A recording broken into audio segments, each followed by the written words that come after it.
ከጨለማ ወደ ብርሃን የመምጣታችን ማረጋገጫ ኃጢአትን መተዋችን።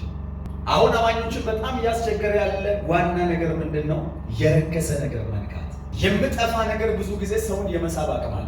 እዚህ ምድር ላይ የሚቀር ነገር፣ የተወሰነ እድሜ የተገደበለት ነገር፣ ወርቅ ሊሆን ይችላል፣ ብር ሊሆን ይችላል፣ ስልጣን ሊሆን ይችላል። ዋቴቨር የሰውን እምነት የመውሰድና የሰውን አቅም የመብላት ኃይል አላቸው።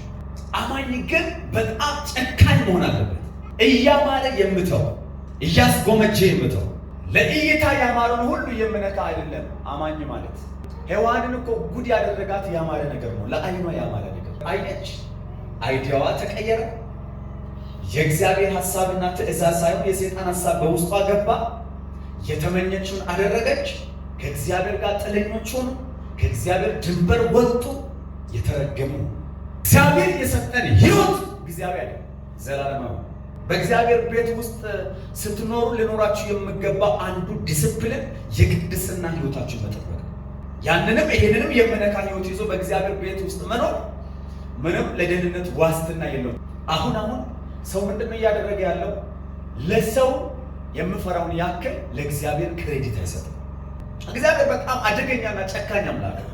ሰው የምዘራውን ያንኑ ምን ያደርጋል? መልሶ ያጭዳል። ከስጋ የምዘራ ከስጋ መበስበስን ያጭዳል። በመንፈስ የምዘራ ከመንፈስ የዘላለምን ሕይወት ያጭዳል። ምን ትመስላላችሁ? መልካችሁ አባታችሁን ይመስላል። እግዚአብሔር እንደዚያ እኔ ቅዱስ ነኝና እናንተም በኑሯችሁ ቅዱሳን ነው። በጣም ከባድ ገደብ አለ እግዚአብሔር ያስቀምጠው።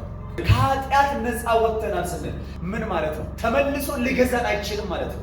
ኃጢአተኛ የሆነ ስጋችንን ምን አድርገናል? መስቀል ላይ ከክርስቶስ ጋር ሰቅለናል። የምን ኃጢአት ወስዶ ኃጢአት ሆኗል።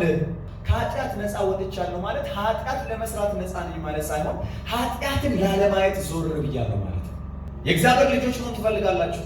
ልጄ ብሎ እግዚአብሔር በእናንተ እንዲከብር ትፈልጋላችሁ? የተወደድክ ብሎ እግዚአብሔር እንዲጠራ ትፈልጋለህ? መቀደስ አለ። እግዚአብሔር ቅዱስ ነው።